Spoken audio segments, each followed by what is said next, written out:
Good afternoon, Your Highnesses, Excellencies and Dignitaries, members of the ABLF network, and all of our wonderful guests with us today. My name is Resham Katecha. I'm a policy and strategy specialist based in the UK, and as ever, I am delighted to be here at the ABLF. I have an incredibly intellectual man to introduce you to today. Professor Guy Standing is Professorial Research Associate at SOAS University of London. He's an economist with a PhD from the University of Cambridge, co-founder and honorary co-president of the Basic Income Earth Network, and a former advisor to the Shadow Chancellor of the Exchequer, John McDonnell. He was research director for President Mandela's Labour Market Policy Commission. He's implemented lots of pilots on basic income and has written many books, including The Precariat, The New Dangerous Class, most recently, The Corruption of Capitalism, Basic Income. There's so much more I could say about Guy, but I'd rather you hear it from him himself. So Guy, thank you so much for being with us today. It's a great pleasure. So COVID has, of course, had many fundamental impacts on the way we live and work, but has also exacerbated health and financial inequalities. What are the impacts you've seen, and what long-term impacts in particular concern you? I think COVID was the trigger to a global crisis, an economic crisis. And it was reminiscent of the murder of the Archduke in August 1914. That murder was not the cause of the Great War. It was the trigger for a war waiting to happen.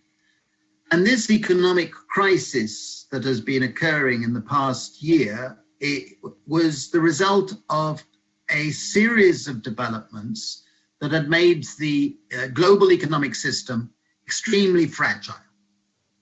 And I think it's important to see the difference between the results of the Spanish flu of 1918, 1920, exactly 100 years ago, when over 50 million people died across the world, and the COVID pandemic. We continue to hope that far fewer people will die, but the economic ramifications of the COVID pandemic are probably going to be greater than the Spanish flu. And the reasons are that at the time when the COVID pandemic struck, the global economic system was so fragile because what has been happening over the past 40 years, since the advent of neoliberalism, so-called, economists call it by that, and Washington Consensus and other names, the global economy has changed from being a free market one. It isn't a free market economy. It's far, far from that. It's a system of rentier capitalism. And it isn't a free market system. And rentier capitalism means that the institutional reforms, the regulatory reforms at international level, national level, and even at corporate level have made it into a rentier system in which more and more of the income being generated in every part of the world, in China as much as in the United States or Europe or in Africa, more and more of the income is going to the owners of property. Physical property, financial property, and so-called intellectual property. And that process is actually distorting the economic system. And what we've seen is that what we economists call the functional distribution of income has altered more and more. So a larger and larger share has been going to capital and to rentiers, owners of property, and less has been going to people who rely on labor and work for their income. And that creates a new global class structure about which I've written a lot, and this emerging global class of the precariat. Millions and millions of people all over the world who are living bits and pieces lives without a sense of occupational identity, without a sense of being in control of their lives, facing chronic insecurity and losing the rights of citizenship. So this has created a very fragile, nervous sort of system. And it's that we need to confront today. And it's that I hope we're going to be talking about in the next few minutes. Well, absolutely. And thank you for setting out that context. You've been a proponent and a passionate advocate for universal basic income for the reasons you've just outlined. So could you set out why you think a universal basic income can serve as a tool for responding to the pandemic in the short term, but also tackling inequality in the longer term, alongside some of the other economic challenges of our time, like climate change? Yeah, for me, I've always argued for basic income. And as you mentioned, I've been working on it for over 30 years. And we have an international network with fantastic people who join from all over the world. Anybody can join. For me, the fundamental reason for supporting a basic income for every citizen, resident in a country is ethical. Ethical. The wealth and income of every single one of us, you and me included, and all our audience, is far more to do with the efforts and achievements of the many generations that have come before us. And if we allow for the private inheritance of private wealth, which we do, governments do, then you can also see that we should see the public wealth as created by everybody, and there should be a share for everybody. And in a sense, a basic income would be a sort of social dividend, a common dividend. And it would also be a matter of religious justice. Whichever religion you believe in, you can accept that God or whoever has given people unequal talents, unequal skills. And in a sense, it would be a compensation for those who don't have the competence or luck or whatever you want to call it. And it's also an ecological justice issue. If we're honest, we know the wealthy create most of the pollution and the global warming and the threat of extinction that we've all been discussing in recent years. And the poor are those who suffer most from ill health or whatever. And in a sense, a basic income would be a compensation to the lower income. I believe it should be paid to everybody as a right. If you want a tax back from the wealthy, fine. If you want to have taxes on wealth or land or whatever, fine. That's your political decision. You can deal with that issue, but it must be a right. There's a famous saying, benefits that are only for the poor are invariably poor benefits. They're not defended. They're not found. They're exclusion errors and so on. So for me, it's an ethical issue, and it increases freedom.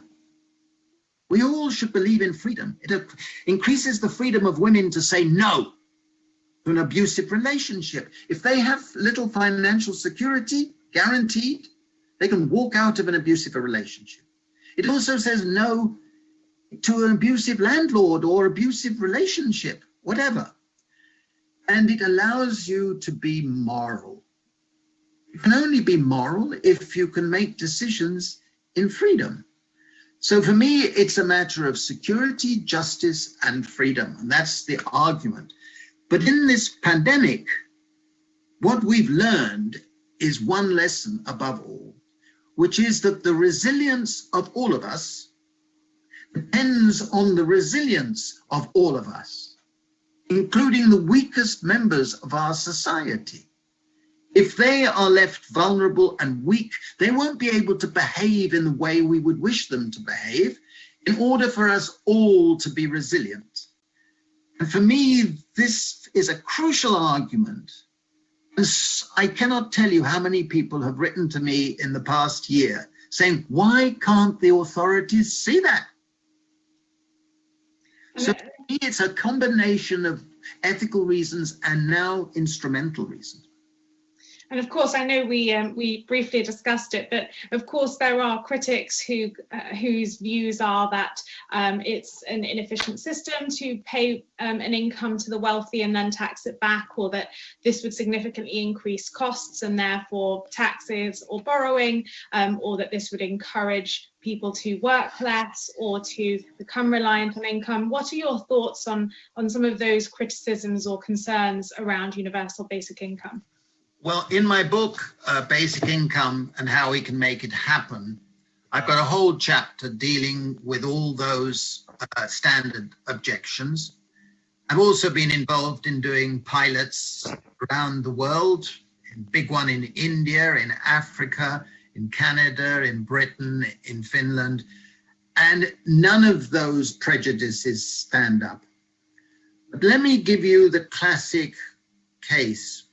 If you try to give benefits only to the poor, you then have to have tests to see if people are being poor because they're lazy and they don't do the good things. Then you have to say, well, what happens when somebody makes an effort to become non-poor when they're getting benefits for being poor? Well, it turns out, like in your own country, Britain, that if you go from being on benefits into a low-wage job, you face a marginal tax rate of 80% or more. Huge disincentive. It's the current system that has a disincentive for taking jobs. But in actual fact, what we found in pilots is people, when they have basic security, they have more confidence, they have more energy, they become more entrepreneurial, and they go out and do it. As a way of affording it, there are many ways of affording it, which you don't have to raise income taxes to do so. And I explain that in the book. These are prejudices, not based on actual fact. And I promise you the pilots that we've done, the evidence sometimes makes me cry when I've been out in the field talking to people, listening to people who've been receiving the basic income. It's a transformative policy in a very, very good way. And Guy, with the pandemic pushing back economic growth for several years, if not longer, for many countries, do you think it's still feasible for governments to actually provide a universal basic income for the poor, especially in particularly populated developing nations who don't necessarily have the financial infrastructure or markets to raise or borrow that? I think the pandemic, even more than the financial crisis of 2007, 2008, has shown that when governments wish to spend huge amounts of public money, they can do so. They tend to say we can't afford to give basic income, but then spend hundreds of millions of pounds, euros, dollars, or whatever on propping up the banks. The banks have often been responsible for the reckless, speculative activities that bring a crisis that could have been moderated. And yet governments have propped up the banks. That proves they have the money. They spend plenty of money. It would have been much better in the pandemic in the past year in Britain or in the United States or anywhere else if they had spent the same amount of money that they've spent by giving a basic income, because a basic income would enable low-income people to spend on food and their rent and their housing and their transport and their lockdown expenses. Instead of which, many people have had to rely on food banks. They've gone into chronic debt, which when it comes out of the pandemic, we're going to see a lot of homelessness as a result all over the world. So for me, it's a matter of saying through this pandemic, don't tell us that you don't have the capacity to spend a large amount of money. You do. You've shown it. It's just that you choose to spend it on the financiers who are doing very nicely, thank you very much. So last year, we saw the plutocrats making extra billions and billions of dollars. Scandalously, we saw the stock exchange in the United States going up 13%, while the precariat group has been suffering huge debts and huge collapse of their living standards. It's not fair. It's not justifiable either morally or economically. It doesn't make sense. And that is one of the reasons why the pandemic will continue to rumble on. because the morbidity increase, the stress increase, the suicidal increases. They're out there, deaths of despair. These are realities, and they could have been reduced dramatically had people been able to have just modest resources on which to rely. And instead, governments have been regressive. We have a crazy furlough scheme in Britain, which gives to the wealthy much, much more than it does to the poor. I mean, it's immoral, and it's not alone in that regard. So I think we've got to now demand some changes in perspectives. Let's think of the precariat. Let's think of the people who are chronically insecure. Let's think of their rights. Let's think of rebalancing society. Let's think of the women out there who need protection by being able to have just material resources to be able to make decisions for themselves, for example. So you spoke earlier about the redistribution and the compensation, in a sense, of the wealthier who create the climate change impacts that hurt the poorer, more vulnerable people in society. And actually, when I was listening to that, I thought more than inter-country, that's actually a wealthy country impacting developing countries significantly as well, rather than just within each nation. What are your views on universal basic income in terms of global wealth redistribution? I've long argued that the international aid should be restructured to be giving out the capacity for low-income countries to introduce a basic income system.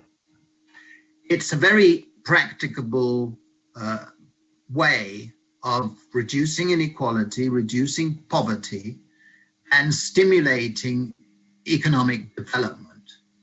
We did a big pilot in Madhya Pradesh in India, where we gave every man, woman, and child a basic income in 9 communities. And we compared over 2 years what happened to them with what was happening in 13 other communities where there was no basic income provided. And it was a marvelous way of seeing that nutrition improved, health improved, schooling attendance and performance improved, the villages improved their sanitation themselves, their economic output went up, prices of output went down because more output was produced because there was a market, income inequality decreased, and the dynamism of those communities improved. The same thing we saw in Africa when we did pilots, very similar, but also diminishing crime, diminishing stress. And even though there have been pilots in many countries now, in different types of countries, different types of design, very similar effects have come through again and again and again. And the number one thing that I think has come out, and I try and document that in my work, is that it improves health. And it improves mental health more than physical health. And as a result of improving health, productivity improves, the demands on the public health services go down, which saves public money, and you can build the economic system because ultimately it increases taxable incomes, so your public revenue improves, and you get a new dynamism that takes place. With rentier capitalism, any growth you get goes to a tiny minority. So if you want to benefit the people down in the bottom, you have to have a very, very high rate of growth with a rentier capitalism system, which is creating ecological disaster. Mm-hmm. We must get away from that. But the only way to be able to do an ecological development strategy is to make sure that the system protects those near the bottom. And I right for those people. And And just to give people an idea, when you talk about UBI, of course, the level of UBI will be different in each country, in each region potentially. Is there kind of a back of the envelope way to calculate what UBI needs to be within a country to see the benefits that you've seen in your pilot programs? No, I think I often get asked, what would be the level you would like a basic income? Obviously, that's going to vary by country according to the ability to pay. Obviously, it's got to be a question of building it up. And I think that when we started in India, the amount we were providing each person as an individual, make that clear. Each woman received her own basic income. Each man received his own basic income. And the basic income for a child, which was half the amount, was given to the mother or the surrogate mother. So it's an individual right. You can't lose it. It's your right. It's not charity. It's your right. Now, even if it's a low level, which we had at about 40% of subsistence, very low, right? It starts to have beneficial effects straight away. I would have liked to have given a higher level, all right?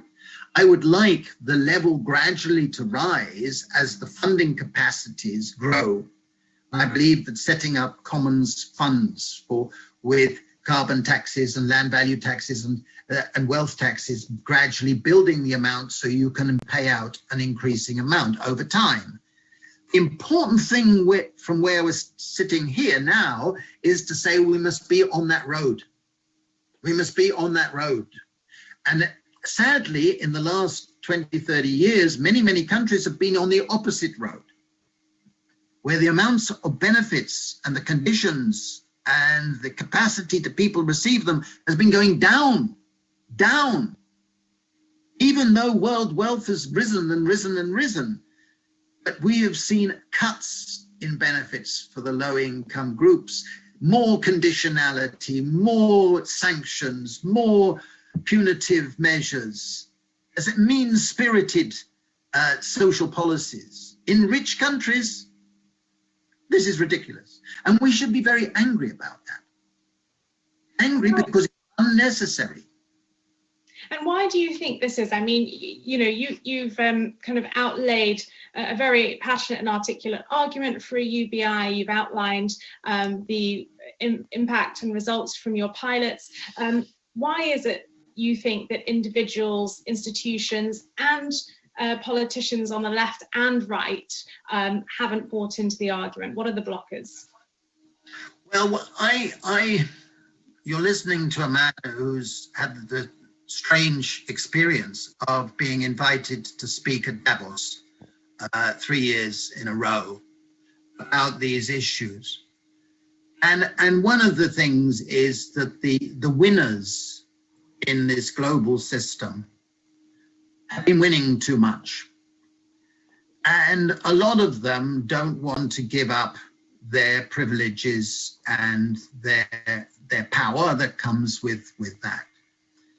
Fortunately, some of those people in Silicon Valley, where I've been invited to talk as well, some of those people have come round to saying that they are winning too much and it's not acceptable. It's not morally right. It's disgusting.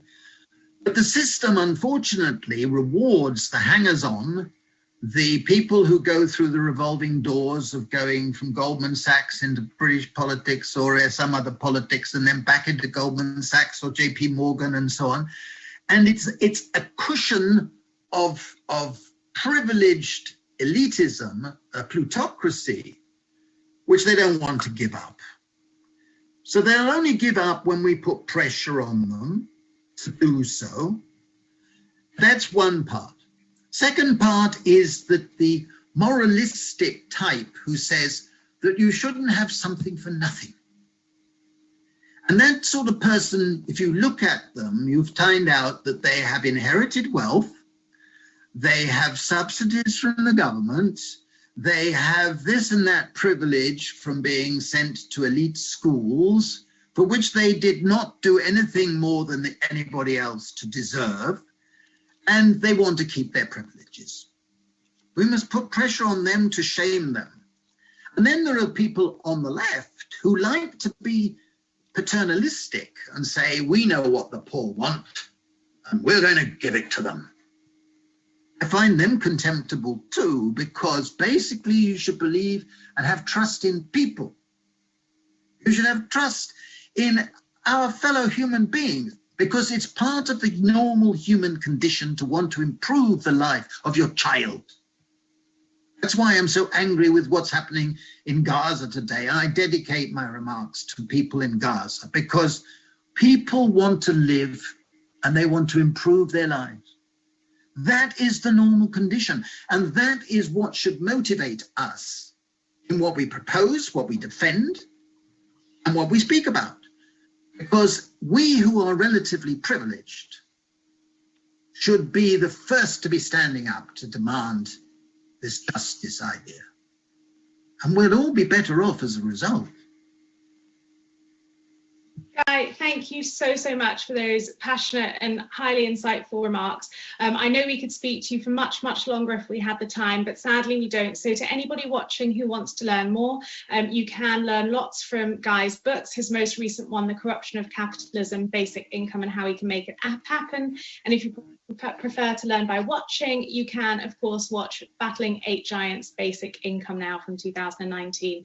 So Guy, thank you so much. To everybody watching, please do post on social media with the hashtag ABLF City so you can all have a discussion.